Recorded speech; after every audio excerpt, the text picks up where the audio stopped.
शिव पुराण महात्म्य 5वां अध्याय। बिंदु का पिशाच योनि से उद्धार। सूत जी बोले, शौनक, एक दिन चंचुला आनंद में मग्न उमा देवी के पास गई और दोनों हाथ जोड़कर उनकी स्तुति करने लगी। चंचुला बोली, हे गिरिराज नंदिनी स्कंद माता उमा, आप सभी मनुष्यों एवं देवताओं द्वारा पूज्य तथा समस्त सुखों को देने वाली हैं। आप शंभु प्रिया हैं, आप ही सगुणा और निर्गुणा हैं। हे सच्चिदानंद स्वरूपिणी, आप ही प्रकृति की पोषक हैं। हे माता, आप ही संसार की सृष्टि, पालन और संहार करने वाली हैं। आप ही ब्रह्मा, विष्णु और महेश को उत्तम प्रतिष्ठा देने वाली परम शक्ति हैं। सूत जी कहते हैं, शौनक, सद्गति प्राप्त चंचुला इस प्रकार देवी की स्तुति कर शांत हो गई। उसकी आंखों में प्रेम के आंसू उमड़ आ गए।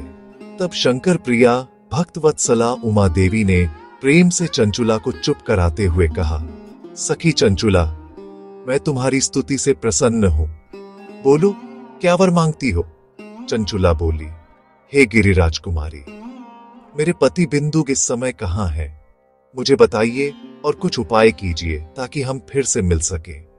हे महादेवी, मेरे पति एक शूद्र जाति वेश्या के प्रति आसक्त थे और पाप में ही डूबे रहते थे। गिरिजा बोली, बेटी, तुम्हारा पति बिंदु बड़ा पापी था। उसका अंत बड़ा भयानक हुआ।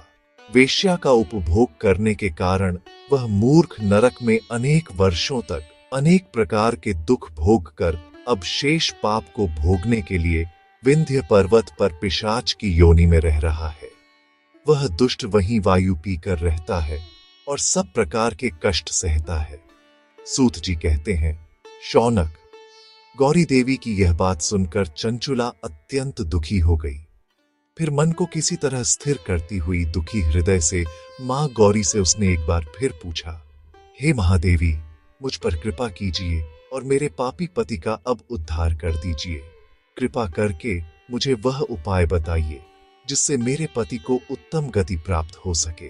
गौरी देवी ने कहा, यदि तुम्हारा पति बिंदुक शिव पुराण की पुण्यमयी उत्तम कथा सुने तो वह इस दुर्गति को पार करके उत्तम गति का भागी हो सकता है। अमृत के समान मधुर गौरी देवी का यह वचन सुनकर चंचुला ने दोनों हाथ जोड़कर मस्तक झुकाकर उन्हें बारंबार प्रणाम किया तथा प्रार्थना की कि मेरे पति को शिव पुराण सुनाने की व्यवस्था कीजिए। ब्राह्मण पत्नी चंचुला के बार बार प्रार्थना करने पर शिव प्रिया गौरी देवी ने भगवान शिव की महिमा का गान करने वाले गंधर्व राज तुम्बुरो को बुलाकर कहा, तुम्बुरो, तुम्हारी भगवान शिव में प्रीति है। तुम मेरे मन की सभी बातें जानकर मेरे कार्यों को सिद्ध करते हो। तुम मेरी इस सखी के साथ विंध्य पर जाओ। वहां एक महाघोर और भयंकर पिशाच रहता है। पूर्व जन्म में वह पिशाच बिंदुक नामक ब्राह्मण मेरी इस सखी चंचुला का पति था। वह वेश्यागामी हो गया। उसने स्नान संध्या आदि नित्य कर्म छोड़कर अपवित्र रहने लगा। क्रोध के कारण उसकी बुद्धि भ्रष्ट हो गई। दुर्जनों से उसकी मित्रता तथा सज्जनों से द्वेष बढ़ गया था। वह अस्त्र शस्त्र से हिंसा करता, लोगों को सताता और उनके घरों में आग लगा देता था। चांडालों से दोस्ती करता, वह रोज वेश्या के पास जाता था। पत्नी को त्याग कर दुष्ट लोगों से दोस्ती कर उन्हीं के संपर्क में रहता था। वह मृत्यु तक दुराचार में फंसा रहा। मृत्यु के बाद उसे पापियों के भोग स्थान यमपुर ले जाया गया। वहां घोर नरकों को सहकर इस समय वह विंध्य पर्वत पर पिशाच बनकर रह रहा है और पापों का फल भोग रहा है। तुम उसके सामने परम पुण्यमयी पापों का नाश करने वाली शिव पुराण की दिव्य कथा का प्रवचन करो। इस कथा को सुनने से उसका हृदय सभी पापों से मुक्त होकर शुद्ध हो जाएगा और वह प्रेत योनि से मुक्त हो जाएगा। दुर्गति मुक्त होने पर उस बिंदुक नामक पिशाच को विमान पर बिठाकर तुम भगवान शिव के पास ले आना।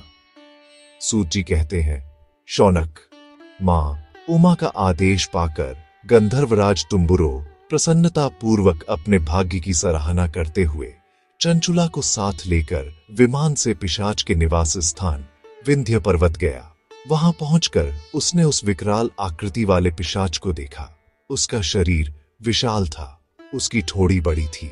वह कभी हंसता, कभी रोता और कभी उछलता था। महाबली तुम्बुरो ने बिंदुक नामक पिशाच को पाशों से बांध लिया। उसके पश्चात तुम्बुरो ने शिव पुराण की कथा बांचने के लिए स्थान तलाश कर मंडप की रचना की। शीघ्र ही इस बात का पता लोगों को चल गया कि एक पिशाच के उद्धार हेतु देवी पार्वती की आज्ञा से तुम्बुरो शिव पुराण की अमृत कथा सुनाने विंध्य पर्वत पर आया है। उस कथा को सुनने के लोभ से बहुत से देवर्षि वहां पहुंच गए। सभी को आदर पूर्वक स्थान दिया गया। पिशाच बिंदुक को पाशों में बांधकर आसन पर बिठाया गया और तब तुम्बुरो ने परम उत्तम शिव पुराण की अमृत कथा का गान शुरू किया। उसने पहली विद्येश्वर संहिता से लेकर 7वीं वायु संहिता तक शिव पुराण की कथा का स्पष्ट वर्णन किया। 7 संहिताओं सहित शिव पुराण को सुनकर सभी श्रोता कृतार्थ हो गए। परम पुण्यमय शिव पुराण को सुनकर पिशाच सभी पापों से मुक्त हो गया और उसने पिशाच शरीर का त्याग कर दिया। शीघ्र ही उसका रूप दिव्य हो गया। उसका शरीर गौर वर्ण का हो गया। शरीर पर श्वेत वस्त्र एवं पुरुषों के आभूषण आ गए। इस प्रकार दिव्य देहधारी होकर बिंदुक अपनी पत्नी चंचुला के साथ स्वयं भी भगवान शिव का गुणगान करने लगा। उसे इस दिव्य रूप में देखकर सभी को बहुत आश्चर्य हुआ। उसका मन परम आनंद से परिपूर्ण हो गया। सभी भगवान महेश्वर के अद्भुत चरित्र को सुनकर कृतार्थ हो उनका यशोगान करते हुए अपने अपने धाम को चले गए। बिंदुक अपनी पत्नी चंचुला के साथ विमान में बैठकर शिवपुरी की ओर चल दिया। महेश्वर के गुणों का गान करता हुआ बिंदुक अपनी पत्नी चंचुला व तुम्बुरो के साथ शीघ्र ही शिवधाम पहुंच गया। भगवान शिव व देवी पार्वती ने उसे अपना पार्षद बना लिया। दोनों पति पत्नी सुखपूर्वक भगवान महेश्वर एवं देवी गौरी के श्री चरणों में अविचल निवास पाकर धन्य हो गए। शिव पुराण महात्म्य। 6ठा अध्याय, शिव पुराण के श्रवण की विधि। शौनक जी कहते हैं, महाप्राज्य सूत जी, आप धन्य एवं शिव भक्तों में श्रेष्ठ हैं। हम पर कृपा कर हमें कल्याणमय शिव पुराण के श्रवण की विधि बताइए, जिससे सभी श्रोताओं को संपूर्ण उत्तम फल की प्राप्ति हो। सूत जी ने कहा, मुने शौनक, तुम्हें संपूर्ण फल की प्राप्ति के लिए मैं शिव पुराण की विधि विस्तार बताता हूं। सर्वप्रथम किसी ज्योतिषी को बुलाकर दान से संतुष्ट कर उससे कथा का शुभ मुहूर्त निकलवाना चाहिए और उसकी सूचना का संदेश सभी लोगों तक पहुंचाना चाहिए कि हमारे यहाँ शिव पुराण की कथा होने वाली है। अपने कल्याण की इच्छा रखने वालों को इसे सुनने अवश्य पधारना चाहिए। देश देश में जो भी भगवान शिव के भक्त हों तथा शिव कथा के कीर्तन और श्रवण के उत्सुक हों, उन सभी को आदर पूर्वक बुलाना चाहिए और उनका आदर सत्कार करना चाहिए। शिव पुराण सुनने के लिए मंदिर, तीर्थ, वन प्रांत अथवा घर में ही उत्तम स्थान का निर्माण करना चाहिए। केले के खंभों से सुशोभित कथा मंडप तैयार कराएं। उसे सब ओर फल पुष्प सुंदर चंदोवे से अलंकृत करना चाहिए। चारों कोनों पर ध्वज लगाकर उसे विभिन्न सामग्री से सुशोभित करें। भगवान शंकर के लिए भक्तिपूर्वक दिव्य आसन का निर्माण करना चाहिए तथा कथावाचक के लिए भी दिव्य आसन का निर्माण करना चाहिए।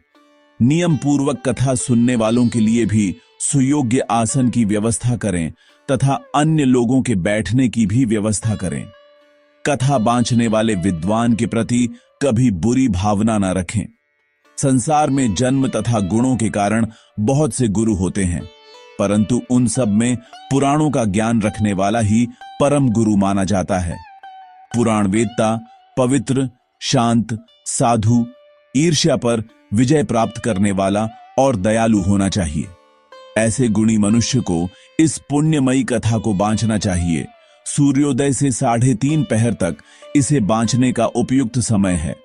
मध्याह्न काल में 2 घड़ी तक कथा बंद रखनी चाहिए ताकि लोग मलमूत्र का त्याग कर सकें।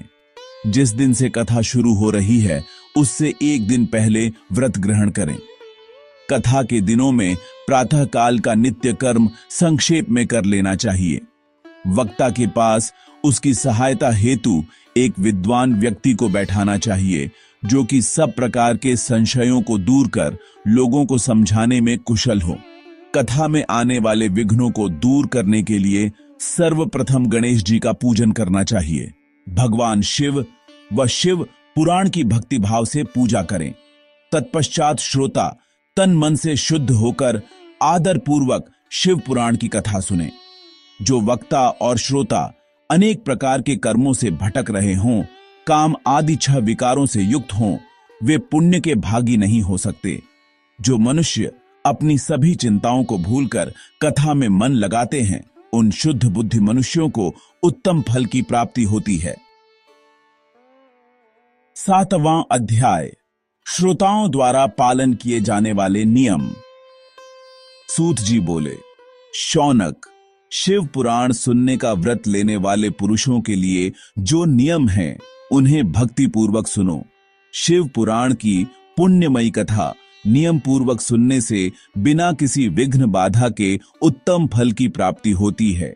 दीक्षा रहित मनुष्य को कथा सुनने का अधिकार नहीं है। अतः पहले वक्ता से दीक्षा ग्रहण करनी चाहिए। नियम पूर्वक कथा सुनने वाले मनुष्य को ब्रह्मचर्य का अच्छी तरह से पालन करना चाहिए। उसे भूमि पर सोना चाहिए, पत्तल में खाना चाहिए तथा कथा समाप्त होने पर ही अन्न ग्रहण करना चाहिए।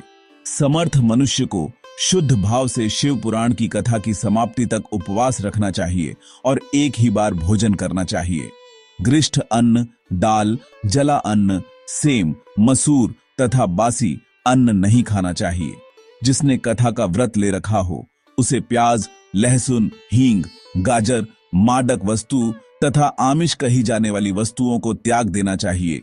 ऐसा मनुष्य प्रतिदिन सत्य, शौच, दया, मौन, सरलता, विनय तथा हार्दिक उदारता आदि सद्गुणों को अपनाए तथा साधु संतों की निंदा का त्याग कर नियम पूर्वक कथा सुने। सकाम मनुष्य इस कथा के प्रभाव से अपनी अभीष्ट कामना प्राप्त करता है और निष्काम मोक्ष प्राप्त करता है। सभी स्त्री पुरुषों को विधि विधान से शिव पुराण की उत्तम कथा को सुनना चाहिए। महर्षि, शिव पुराण की समाप्ति पर श्रोताओं को भक्ति पूर्वक भगवान शिव की पूजा की तरह पुराण पुस्तक की पूजा भी करनी चाहिए तथा इसके पश्चात विधि पूर्वक वक्ता का भी पूजन करना चाहिए। पुस्तक को रखने के लिए नया और सुंदर बस्ता बनाएं। पुस्तक व वक्ता की पूजा के उपरांत वक्ता की सहायता हेतु बुलाए गए पंडित का भी सत्कार करना चाहिए। कथा में पधारे अन्य ब्राह्मणों को भी अन्न धन का दान दें। गीत, वाद्य और नृत्य से उत्सव को महान बनाएं।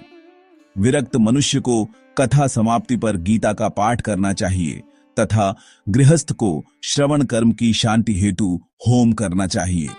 होम रुद्र संहिता के श्लोकों द्वारा अथवा गायत्री मंत्र के द्वारा करें।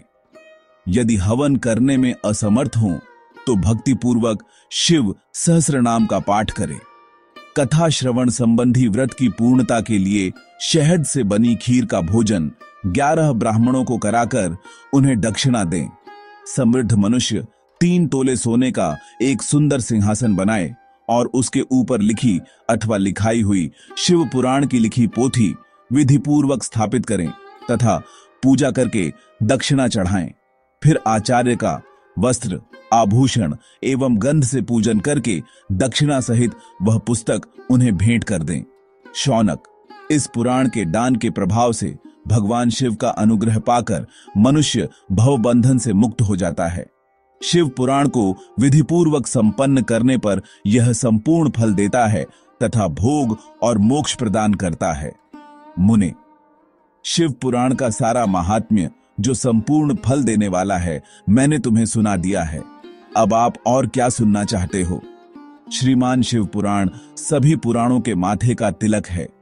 जो मनुष्य सदा भगवान शिव का ध्यान करते हैं, जिनकी वाणी शिव के गुणों की स्तुति करती है और जिनके दोनों कान उनकी कथा सुनते हैं, उनका जीवन सफल हो जाता है। वे संसार सागर से पार हो जाते हैं। ऐसे लोग इहलोक और परलोक में सदा सुखी रहते हैं। भगवान शिव के सच्चिदानंदमय स्वरूप का स्पर्श पाकर ही समस्त प्रकार के कष्टों का निवारण हो जाता है। उनकी महिमा जगत के बाहर और भीतर दोनों जगह विद्यमान है। उन अनंत आनंद रूप परम शिव की मैं शरण लेता हूं। भक्तों, यहीं पर समाप्त होती है शिव पुराण के महात्म्य अध्याय की यह पावन कथा।